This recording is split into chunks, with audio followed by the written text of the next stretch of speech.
Well, an illegal immigration crackdown, the first order of business for the House of Representatives, and apparently a lot of Democrats there aren't happy about it. I wish that we were considering legislation that was worthy of her name. Unfortunately, this bill does nothing to fix the immigration system or to prevent future tragedies like this.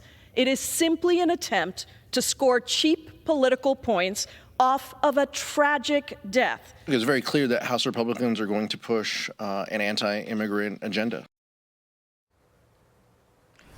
Despite all that nonsense and whining and complaining and outright lying, the Laken Riley Act passed today, with 48 Democrats supporting that bill.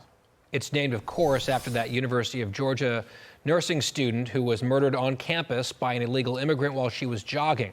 And our next guest co-sponsored the bill, which gives DHS the authority to detain illegal immigrants arrested for nonviolent crimes, including theft. Joining us now, Texas Congressman Roger Williams. Congressman, great to see you. Good to see you guys.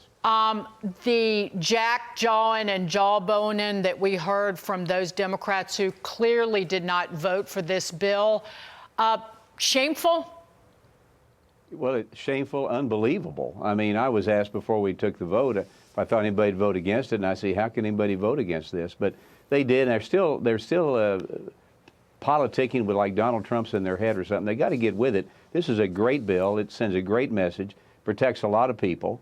And the bottom line is, if you're going to come here and do legal things, don't do illegal things. And if you're not, you're going back.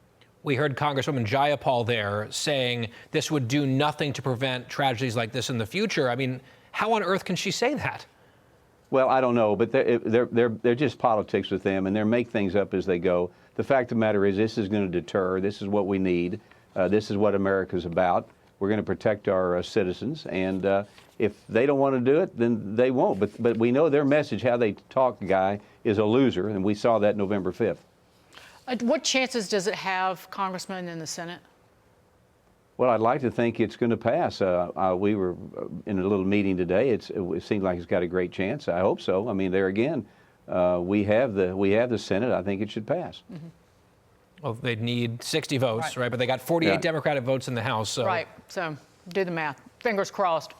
Texas, again, is a top growth state, Congressman, coming in at not number one, but number two on U-Haul's latest rankings in terms of you're still attracting people. It's the no income tax state, but also particularly with President Trump back in the White House and Republicans in the House control and Senate, you'll be just fired up in terms of energy production, I would think. A lot of jobs. Oh, yeah, we're doing great. I think that we need to have a recount, Dagan, on that numbers 2 spot. But look, Texas is the best state, the greatest state in America. We got no personal income tax, as you said.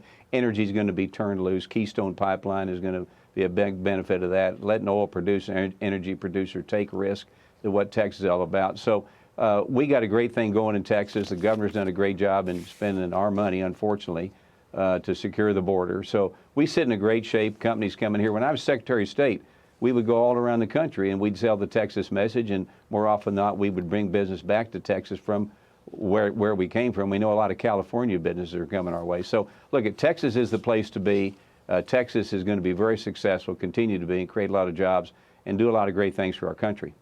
Sounds like there's a bragging rights fight brewing between Texas and South Carolina. I think some of the South Carolina Republicans might have something to say about that. But you just invoked California. One of the interesting things that we learned today, and we were talking about this in the previous segment from Mark Zuckerberg at Meta and Facebook, one of the actions that they're taking, Congressman, is moving their content regulation teams at that company from California to the state of Texas. What do you think of that?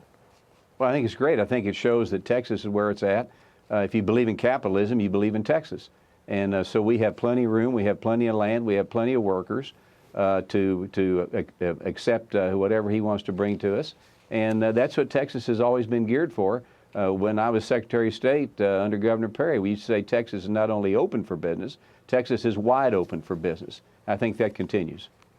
And the people in Texas are not locked into one another in this left-wing lunatic groupthink. And that's really what Zuckerberg and at Meta with Instagram and Facebook, that's the one thing that they need the most internally, is to get away from the liberal universe of California. Well, they will get away from that when they come to Texas, and they'll be able to do business. You won't have one person saying something, another person saying something different. They'll be able to promote Texas. They'll promote their business. People will think in a capitalistic fashion, a risk and reward fashion, which builds businesses, builds net worth. We're the right spot to come. Congressman, thank you so much. Congressman Thank you, Roger guys. Williams.